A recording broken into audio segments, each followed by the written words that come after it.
Hello friends, welcome to రుచి వంటిల్లు. ఈరోజు మనం మిక్సీ రోలు వాడకుండా చాలా టేస్టీగా గోంగూర పచ్చడి ఎలా తయారు చేసుకోవాలో చూద్దాము. ఈ గోంగూర పచ్చడి మనకు వేడివేడి అన్నంలో నెయ్యి వేసుకుని తింటే చాలా టేస్టీగా ఉంటుంది. చాలా సింపుల్గా చేసేసుకోవచ్చు. సో లేట్ చేయకుండా వీడియోలోకి వెళ్ళిపోదాం.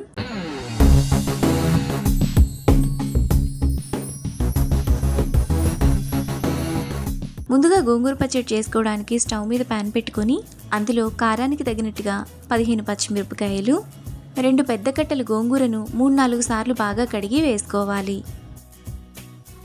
ఇప్పుడు అర గ్లాస్ కంటే కొంచెం తక్కువ నీళ్లు పోసుకొని మూత పెట్టుకొని గోంగూరను ఉడకనివ్వాలి.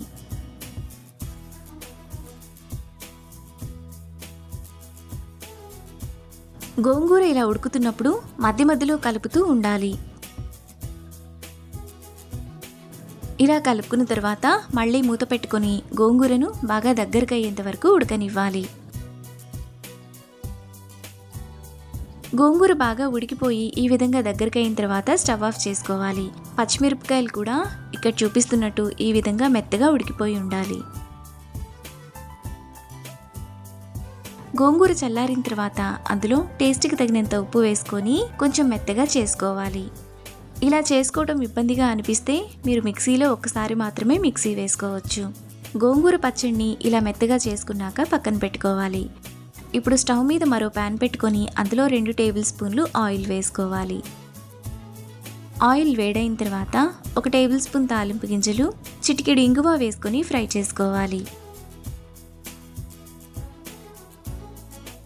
ఆవాలు చిటపట్లాడిన తర్వాత 2-3 ఎండుమిరపకాయలు, కచ్చాపచ్చాగా దంచిన 5 వెల్లుల్లి రెప్పలు, 1 రెమ్మ కరివేపాకు వేసుకొని ఫ్రై చేసుకోవాలి. గోంగూర పచ్చడి తాలింపులో ఎండుమిరపకాయలు ఎక్కువగా వేసుకుంటే టేస్ట్ బాగుంటుంది. తాలింపు అంతా వేగిన తర్వాత ముందుగా మనం పక్కన పెట్టుకున్న గోంగూరను వేసుకొని ఒక 2 నిమిషాల పాటు తాలింపులో కలుపుకోవాలి.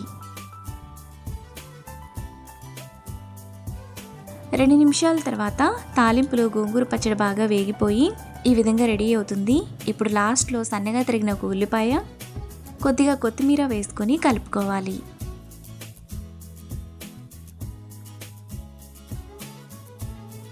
ఇలా కలుపుకున్న తర్వాత మనకు గోంగూర పచ్చడి చాలా టేస్టీగా రెడీ అయిపోతుంది. ఇప్పుడు ఈ పచ్చడిని వేడివేడి అన్నంలో నెయ్యి వేసుకుని తింటే ఎంతో టేస్టీగా ఉండే గోంగూర పచ్చడి రెడీ.